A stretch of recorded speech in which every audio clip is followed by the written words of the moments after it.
असहाय परिवार को सहायतार हाथ बढ़ाइले मारुति सेना।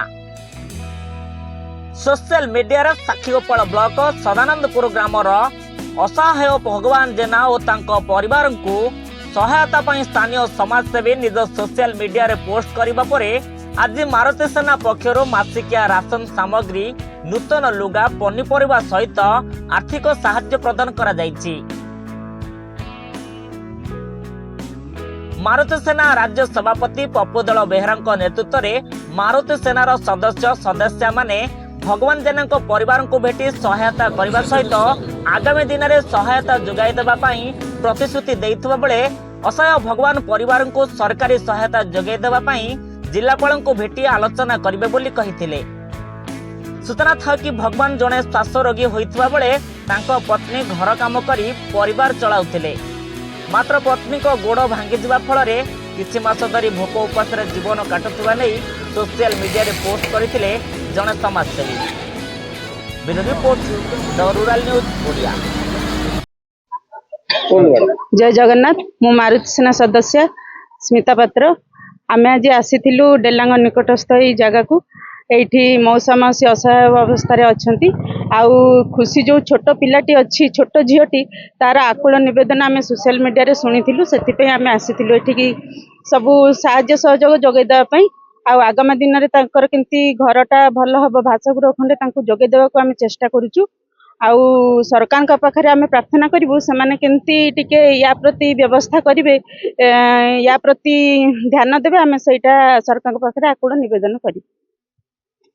भगवान जनक ना आज्ञा कौन केमती चलुचंदी आज्ञा किछि ना आज्ञा बास 1000 टका भत्ता पाउची 10 किलो चावल पाउची आज्ञा आउ किछि आउ नाही आज्ञा साजे को सरपंच के मते किछि आउ सब वीडियो आरे आसी देखि जाइछि ना किछि आउ आज्ञा साजे किछि नाही घर मिलती नाही आज्ञा सब नै चंद लिखि नै चंद सब आरे हमने आसी सब आउ किछि नाही आज्ञा केबेटार एमती अवस्था रे आपण रहले मु एठी आज्ञा रहनी 15 वर्ष होला ए एरिया रहनी आज्ञा 40 वर्ष होला 40 वर्ष सरपंचर दृष्टि पड़ू नहीं हाँ आसुनी भोट बेले आसुनांती हाँ ए भोट बेले आसिक से देखी जाऊनांती आज्ञा सब से तो से 5 वर्ष थे देखा हाट बेले हाट बेले भोटर बेले तो 5 वर्ष आज्ञा कथा ना से भाया आज्ञा आउ कौन आज ये जो अनुष्ठान सदस्य मैंने आसिले आपन भेटिले कोन सब सहायता देले तांग पई कोन कहिबे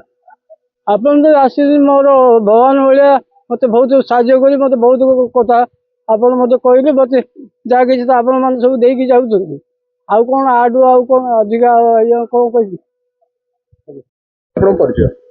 जय जगन्नाथ मो मारुति सेना जन सदस्य आमे सुशील भाईंकर पोस्ट देखि खबर पाइथिलु गोटे छोट झियोटी जार बापा माँ उभय असुस्थ माँ ही घर चलाउथिले माँ का दुर्घटना पर से घर भी उठी पारना रास्ता धड़ झुपड़ी कुड़िया कर रोचंती जहाँ कौन प्रशासनिक अधिकारी राजनेता सहज व्यक्ति मान नजर मध्य आसी ना तेणु आम मारुति सेना परिवार तरफ समस्त चिंता करते कि राशन पनीपरिया आर्थिक सहायता नहीं सहयोग जगैवाई ये घटनाटी को आम जिलापाल दृष्टि आकर्षण करूँ योजना करूँ तेणु एत प्रकार योजना अच्छी गरीब कल्याण कि प्रकृत गरीब जी पाखे पहुँची पार ना यह बहुत दुखदर विषय एवं एगुड़िक जहाँ को आप जनइबे समस्त आम करुचु आपण मैंने जापर ना केमती हो तेणु राजनेता को कहले सी भी खराब भावे प्रशासन को कहले सी भी खराब भावे कि जो अधिकार जार निहाती जरूरी से अधिकार से पाइना तेणु ये गणमाध्यम भाई मैंने बहुत पथ प्रदर्शक जो मैंने कि समाज में असहाय पाखे पहुँचापी अन्याय को विरोध करने हे तो बहुत लोग सचेतन होती केवल ये तेणु मुझे आशा करी यही मध्यम ये गरीब परिवार यही अंचलवासी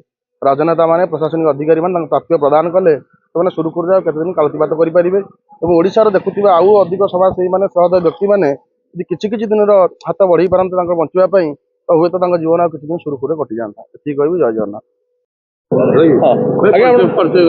सुशील कुमार साहू जन सामाजिक कर्मी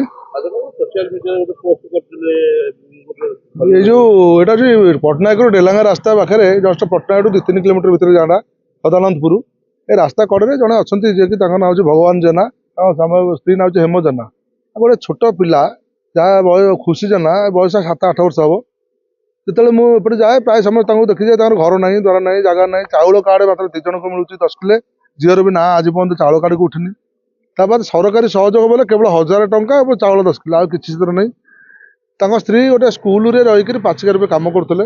ହଠାତ୍ ମାସକ ତଳେ ତାଙ୍କର ଗୋଡ଼ଟି ଭାଙ୍ଗିଗଲା।